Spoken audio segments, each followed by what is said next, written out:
17 ans après sa disparition, où se trouve le corps d'Estelle Mouzin? Michel Fourniret, suspect numéro 1, reste toujours muet, ou presque. Grâce à la pugnacité de notre invité ce soir, eh bien, l'enquête avance. Bonsoir Corinne Herman. Bonsoir. Vous êtes l'avocate du père d'Estelle Mouzin. Cette affaire, vous la suivez depuis de longues années.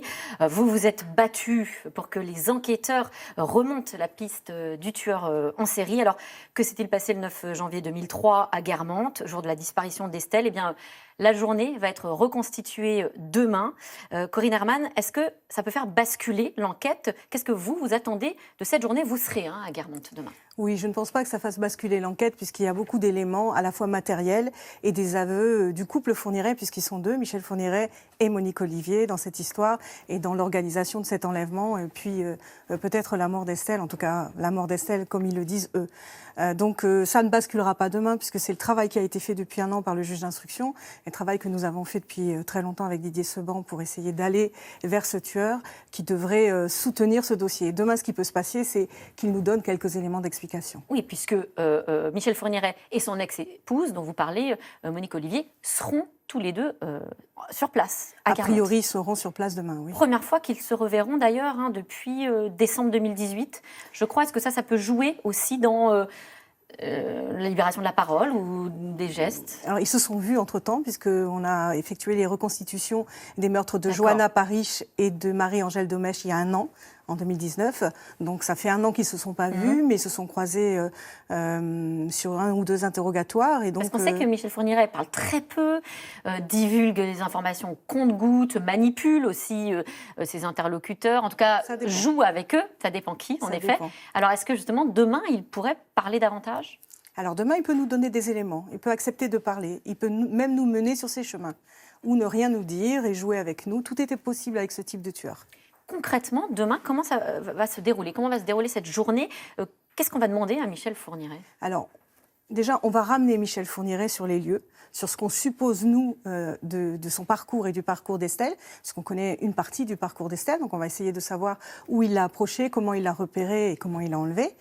Donc on va le ramener sur ce parcours, il voudra participer ou pas, et on lui fera refaire un certain nombre d'actes ou de pas, on l'emmènera sur des lieux pour qu'il nous explique comment il a fait les choses. Il a l'habitude de commenter ce genre de...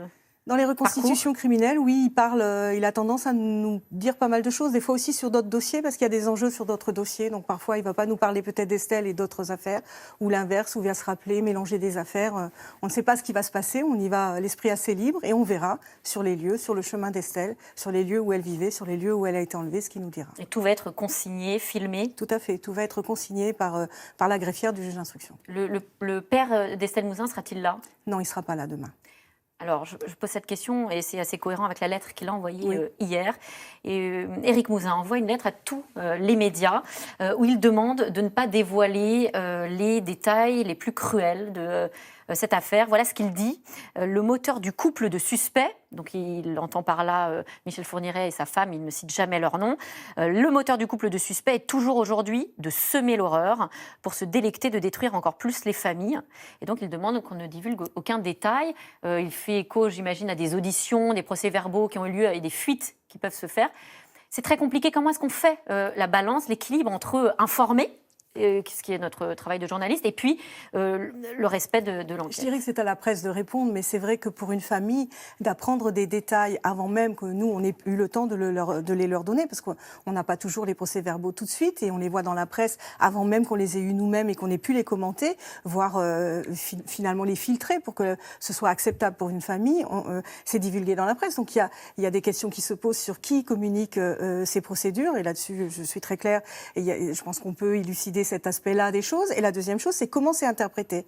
Est-ce que forcément, il faut donner tous les détails? Est-ce que forcément, on a besoin de livrer au public des détails qui sont relativement intimes sur les crimes? Ça ne change rien sur les actes qui ont été commis, ça ne change rien sur les suspects qui sont en face de nous. Oui, il parle de positionnement éthique, finalement. Oui, mais c'est une souffrance pour la famille d'apprendre des détails et de divulguer. Je dirais que même dans un crime, il y a une certaine intimité, il y a une enfant qui a souffert, il y a une famille qui souffre, il y a des proches qui souffrent, il y a des détails qui sont inutiles. Dernière avancée en date dans l'enquête, des SMS qui ont été échangés entre les deux époux le jour de la disparition d'Estelle, c'était le 9 janvier 2003. En quoi est-ce une découverte importante ? Alors c'est important parce qu'on nous a toujours dit que Michel Fourniret était chez lui, qu'il avait appelé son fils au moment de la disparition d'Estelle. C'était son grand alibi. Tout à fait, on n'y a jamais cru. Monique Olivier a tué cet alibi puisqu'elle a dit que c'est elle qui a passé cet appel-là. Et maintenant, cet SMS nous démontre qu'il n'était pas à son domicile. Et il nous démontre une deuxième chose, c'est que Monique Olivier était complice puisqu'elle a su ce qu'il faisait. Comment est-ce que la police a-t-elle pu passer à côté de ces appels? Ça fait quand même de répondre. 15 ans, plus de 15 ans. Je veux dire, à l'époque, la PJ analyse des milliers et des milliers de coups de téléphone passés depuis Guermantes. Vous demandez également d'explorer cette piste? Oui, nous, on livre même, je dirais, au juge d'instruction, parce qu'on était dans l'autre dossier Fourniret, celui qui était jugé en 2008. On avait donc tous les éléments. On livre au juge d'instruction la liste des téléphones qui ont été trouvés chez Michel Fourniret, la liste des téléphones de ses proches et la liste de traces de téléphone ou de boîtiers de téléphone qu'il fallait explorer. C'est-à-dire qu'il fallait prendre ces numéros de téléphone, pister ces téléphones pour voir s'ils avaient matché sur Guermantes. Et on le fait aujourd'hui. Et bien, ça n'a pas été fait à l'époque. La faute à qui? On réglera ça ensuite. Je sais qu'Éric Mouzin veut qu'on a engagé la responsabilité de l'État sur la façon dont cette instruction a été menée. Il a et on le attaqué fera l'État ensuite.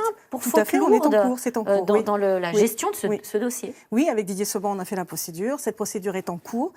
Éric souhaite que, lorsque l'instruction sera achevée, on reverra, on réglera, je dirais, ces comptes-là. Ces comptes-là des systèmes judiciaires, probablement aussi. La manière dont la communication passe aussi entre les différents et la manière dont les juges. Familles sont entendues, et là c'est le cas de toutes les familles qui sont marquées par un crime ou par un enlèvement d'enfants et des disparitions qui durent parfois très longtemps. Les demandes de ces familles, c'est ça? Tout à fait. On ne les entend pas, on ne les écoute pas. On sait mieux qu'eux, on sait tout mieux faire que, je dirais, y compris les conseils. Et la preuve est qu'on a perdu 17 ans sur cette affaire. Alors justement, depuis la découverte notamment de l'ADN sur le matelas dans la maison de la sœur de Michel Fourniret, c'était il y a 2 mois environ. L'enquête avance pour la presse, pour nous, c'était pour un nous, peu avant, oui. Voilà, et pour le grand public. Est-ce que vous trouvez que l'enquête avance cette fois-ci suffisamment rapidement ou c'est encore un peu lent? Non, l'enquête depuis un an, moins d'un an, la juge d'instruction a fait plus que ce qui a été fait en 17 ans, je dirais, en tout cas sur cette piste. En moins d'un an, on a des réponses à des questions qu'on se posait, qu'on n'avait pas depuis 17 ans. Donc non, ça avance très très vite, c'est même inhabituel. Voilà, il y a plein d'éléments qui ont été rassemblés par les enquêteurs, par le juge, sa greffière. Quelle a été la technique de cette juge pour aller plus vite? D'abord, elle connaissait les Michel Fourniret et Monique Olivier puisqu'elle les avait fait avouer dans 2 autres dossiers et elle les connaissait bien et elle avait effectivement lu l'ensemble des procédures, donc elle les connaissait bien. Il ne peut pas trop, je dirais, la balader, pour être clair. Elle avait compris aussi peut-être leur psychologie, mais aussi leur histoire. Merci beaucoup Corinne Herman. Je rappelle que le déplacement à Guermantes est prévu demain. Il y aura un 2e déplacement à la fin du mois d'octobre dans les Ardennes, à côté de la maison de la sœur de M. Fourniret. Vous y serez également. Oui. Une course contre la montre et commence aujourd'hui. Pour retrouver Estelle. Vous avez bon espoir? Moi, j'ai toujours espoir, donc j'espère que cet espoir ne sera pas vain. Mais oui, j'ai toujours bon espoir. Peut-être qu'il nous dira des choses. Merci à vous. Merci Corinne Herman d'être venue sur notre plateau. Tout de suite, c'est dans l'air avec Axel De Tarlé qui revient sur l'élection présidentielle aux États-Unis. Oubliez la Covid-19, Donald Trump fait son grand retour en campagne. C'est dans l'air est intitulé ce soir Trump dynamite la fin de campagne. Bonne émission à vous.